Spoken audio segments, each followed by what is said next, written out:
अगर किसी को मार दो आप मार देते थे? हाँ जी। चाहे वो कोई भी हो? कोई भी हो। अगर वो कहता कि अपने सगे भाई को जान से मार डालो? जी मैं तो मार देता। अगर वो कहता अपनी माँ को जान से मार डालो? मैं तो मार देता। द कश्मीर फाइल्स फिल्म देखकर निकलने वालों के जहन में एक सवाल कौंधता है, बिट्टा कराटे का क्या हुआ? क्या सुरक्षा बलों ने उसका एनकाउंटर कर दिया था, या वो पाकिस्तान भाग गया, या फिर वह जेल में अपने गुनाहों की सजा काट रहा है? बिट्टा कराटे यानी फारूक अहमद डार वह शख्स है जिसे कश्मीरी पंडितों का कसाई कहा जाता था। बाद में बिट्टा ने राजनीति की राह पकड़ी और शांति की बातें करने लगा। कश्मीर घाटी में हथियार उठाने वालों की शुरुआती लिस्ट में बिट्टा का नाम आता है। Jammu Kashmir liberation front JKLF का हिस्सा बनने के बाद बिट्टा कराटे ने कश्मीरी पंडितों का जमकर खून बहाया। उसे पाकिस्तान के कब्जे वाली कश्मीर जाकर आतंकी ट्रेनिंग ली। 1990 में जब घाटी से पलायन शुरू हुआ तो उसके पीछे बिट्टा का खौफ बड़ी वजह थी। उसने कैमरे पर कबूला कि कैसे उसने कश्मीरी पंडितों की हत्या की और ऐसा करने के लिए उसे टॉप कमांडर्स से ऑर्डर मिले थे।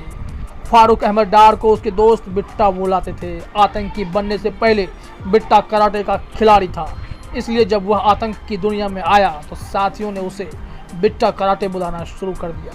पहले पुश्तैनी काम में हाथ बटाया, फिर रेडकलाइज होकर आतंकियों के साथ मिल गया।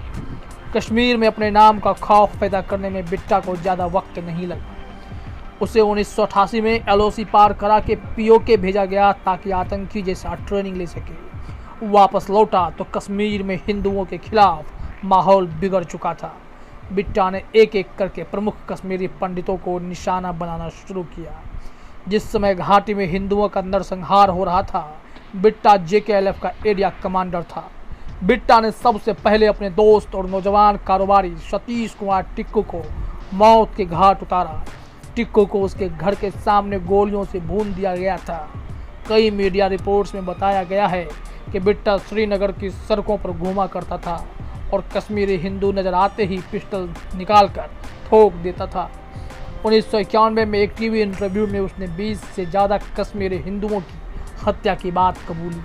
उसने यह भी कहा था, हो सकता है 30-40 से ज़्यादा पंडित मारे हों। कश्मीरी पंडितों के घाटी छोड़कर भागने के बाद 22 जनवरी 1990 को सीमा सुरक्षा बल के जवानों ने फारूक अहमद डार को श्रीनगर से अरेस्ट किया था। उस वक्त उस पर 20 मुकदमे चलाए गए। अगले 16 साल बिट्टा ने हिरासत में ही गुजारे। 2006 में उसे टाडा कोर्ट से जमानत मिल गई। बिट्टा को रिहा करते समय अदालत ने टिप्पणी की थी, अभियोजन पक्ष पर्याप्त सबूत देने में नाकामयाब रहा। बिट्टा जब रिहा होकर गुरु बाजार पहुंचा तो उसका जोरदार स्वागत हुआ था। उस पर फूलों की बारिश की गई। बिट्टा ने अब रास्ता बदल लिया। उसने राजनीति में कदम रखा।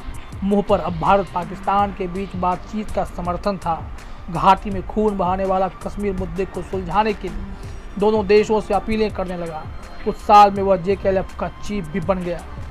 2019 में पुलवामा हमले के बाद एजेंसियों ने आतंकियों की फंडिंग पर तेजी से चोट करना शुरू किया। JKLF को बैन कर दिया गया। बिट्टा कैमरे पर यह कबूलते पकड़ा गया कि उसे और बड़े अलगाववादी नेताओं को पाकिस्तान की खुफिया एजेंसी ISI से अच्छी खासी रकम मिली ताकि वे घाटी में आतंक फैला सके। Bitta national investigation agency NIA के रडार पर आ गया। मार्च में NIA ने बिट्टा कराटे समेत कई अलगाववादियों को गिरफ्तार कर लिया। तब से वह जेल में ही बंद है।